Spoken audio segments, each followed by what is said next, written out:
Hey everyone, and welcome to Dry January. It is day number 9, and that means that it is episode 9 of the Going Alcohol Free podcast.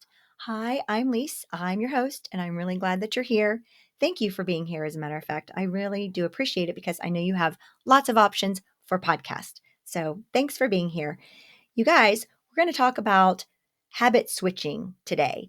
And I mean habit switching one unhealthy habit for another unhealthy habit, because I don't want you to make the same mistake that I did, because I did that. So I want to talk about that. And then at the end, I have something special for you all. I think you might like it. And if you do, let me know. And if you don't, let me know, and I won't do it anymore. But I I think you might like it. So stick around to the very end. And before we start, I want to remind you all to have a very strong why.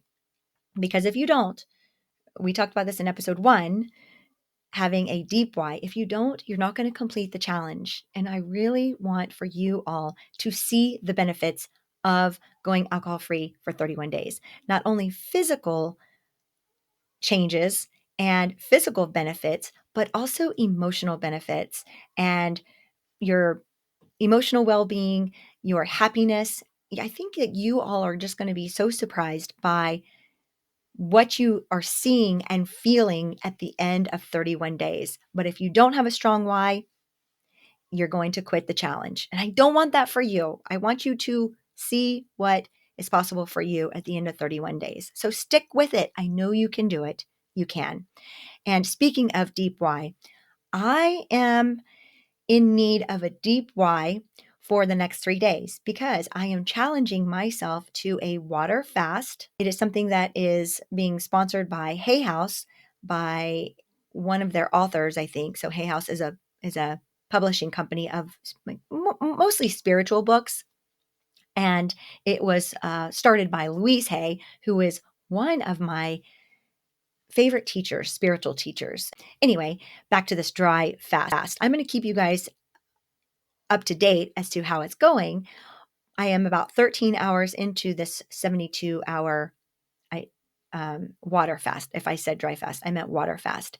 And the reason why I am doing it is because I really want to see the benefits at the end of 3 days. So apparently there are spiritual benefits, there are physical benefits, and I want to feel them all. So that is my deep why. And tomorrow I will have the lady that is running this water fast. She has a YouTube channel, and she wrote the book Fast Like a Girl. So there are, I think, 100,000 people doing this I keep calling it a dry fast, a water fast. And I just really want to see the benefits. So I'm going to keep you guys up to date for the next couple of days and let you know how I'm feeling, because I'm feeling a little hungry right now, but I am doing it. I am committed to doing it. I have a strong why. And that's why I just wanted to bring up the strong why for you all once again. Make sure that you know it. So let's talk about habit switching. Don't do what I did. I habit switched, and I didn't even know that I was doing it. But people habit switch, and habit switching one, like an unhealthy habit for a healthy habit, is not what I'm talking about here. I'm talking about switching unhealthy habits for another unhealthy habit. And I don't want you to do that. So what do I want you to do? I want you to focus on healthy habits. But I want you to catch yourself if you are noticing that you are switching into another unhealthy habit. So what did I do?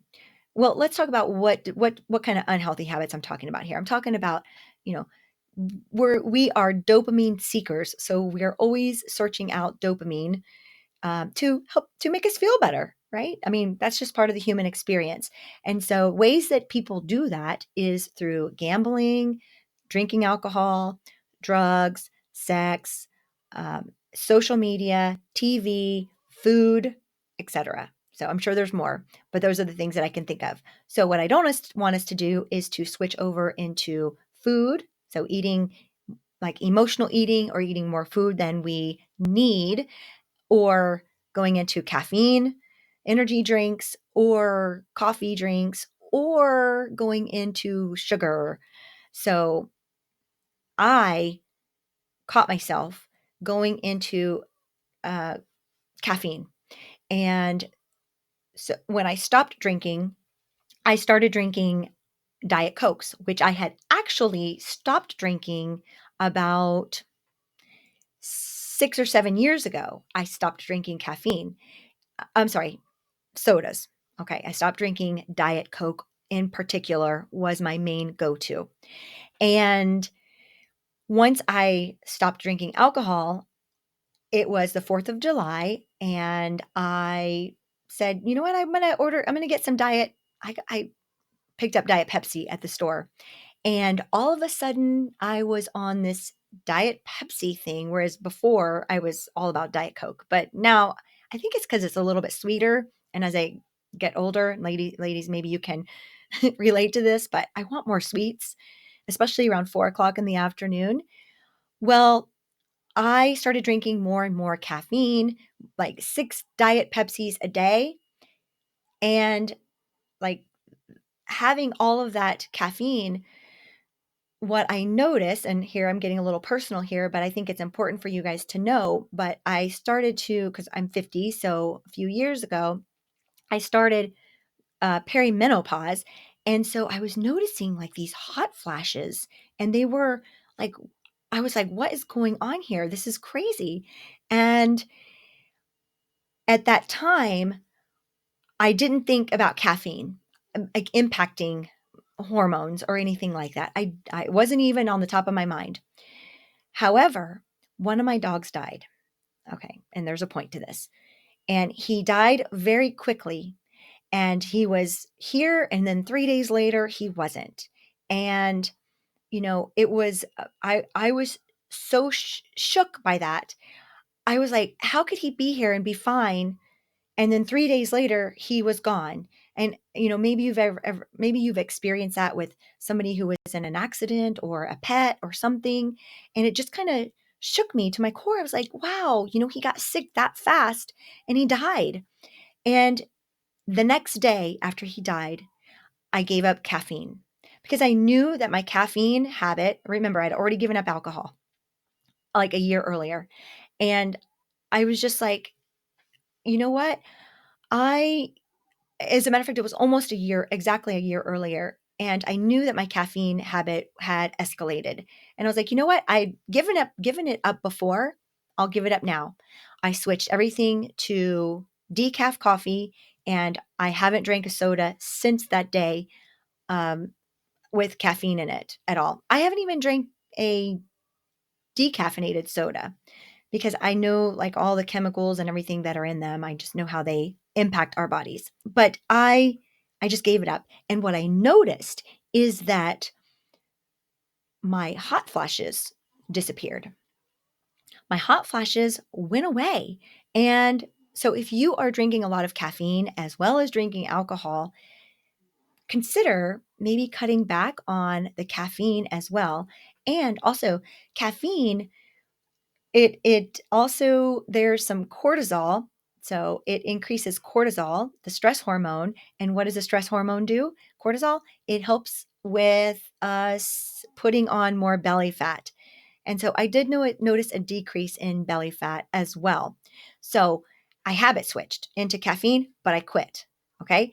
Then what I noticed this past summer was that I started to turn to ice cream.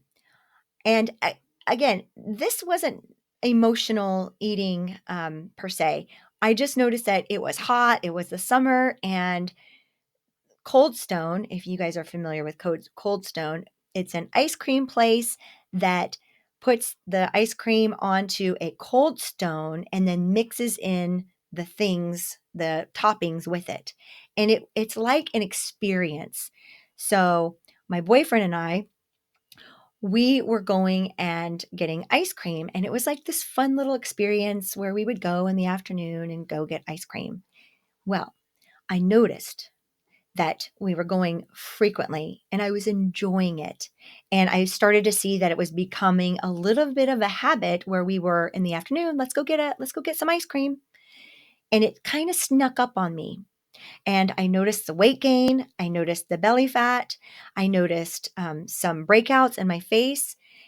So you'll start to see little whether physical things, or you will also, like, you'll pick up on it. Your intuition will pick up on it a little bit. And that is what I notice. My intuition, which is that silent voice in your head that will never steer you wrong. Your intuition will never steer you wrong. It is like the universe's voice or God's voice that is coming through you, and your intuition is never going to steer you wrong. So, if you are noticing that you are habit switching, catch yourself. What can you do? Start tapering off or just stop? That's the first thing is noticing. And so if you're noticing right now during dry January that because our sugar cravings are up, and go listen to episode number 3 on sugar cravings. But if your sugar cravings are up, that's normal because alcohol is full of sugar. So please just catch yourself, notice, and what can you do instead? You can be with that feeling of, oh yes, I do want that sugar, I want that dopamine hit, but I'm going to sit here and I'm going to notice. And the more that you practice noticing it and not giving into it, the easier it gets. The easier, like, you can use your biggest tool that God has given us, and that is our mind. Our mind is the best tool. You can do this. I know that you can. All right. So that was on habit switching. Catch yourself if you notice you are doing that. And now I want to share with you something that I do. I love doing this. And, you know, if you guys don't like it, I won't do it anymore. But if you like it, I'll keep doing it. I love to tap into my intuition every single day. And I love to do a little bit of journaling on it. And what do I use? I use oracle cards. And I don't know how many decks of oracle cards, probably 50, and I continue to get more. So what I wanted to do was share my oracle card with you, and so that you can use it, if you would like, to tap into your intuition as well. Now, if you're listening on the podcast, you're not going to be able to see this, but I am going to put this on my Instagram. And when I do, I will link it to the show notes. So you can just click on it and go straight to Instagram. Even if you don't have Instagram, you can still see the card. Okay. So let me show you. I just got this deck. This is from Angels and Auras Oracle from Radley Valentine and Douglas Fraser. So it's a beautiful card. It's a beautiful deck. And I already pulled the card from today. And this is what it says. So it says evolution. And it has like a little angel or a woman with a crown on the top of her head and swirls all around her with big, like a city or something behind her. And on the bottom of it, it says empowerment, transformations, protected, and preparedness. Empowerment, transformations, protected, and preparedness. And at the top, it says evolution. So I want to read what it says here in the book. And it's just a couple of sentences. So it says, this is a card of true inner strength. You may have recently been caught off guard by changes in your life that were not anticipated, but you have what it takes to handle everything. It may also be that changes that you expected and even initiated have begun to play out in your life. Sometimes when you choose change, the emotional effects can be more than you had envisioned. The transitions may cause others around you to feel uncertain or uncomfortable. Your path is the one that matters most here. You can only comfort others so much. Remain true to yourself. How interesting, right? That we are on this alcohol-free journey for the month of January. And this card was so fitting. And it was so fitting for me too, as I'm doing this that's why I keep saying dry, this water fast for the next 72 hours, which I will keep you all posted on that. And yeah, so if you guys like this little segment, I will continue to do it. And if you don't, I won't do it anymore. But I just thought that you all might find it interesting to journal as well and drill down on your intuition to, because your intuition will never steer you wrong. And how interesting, because, others might be, some people might be cheering you on to do this alcohol-free journey, and some people might not be so supportive of you, but you are evolving, and stay strong. It says, your path is the one that matters most here.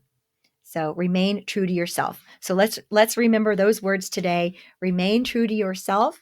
You can do this, and I will see you all tomorrow. Have a wonderful evening or day or morning, wherever you're at. Bye for now.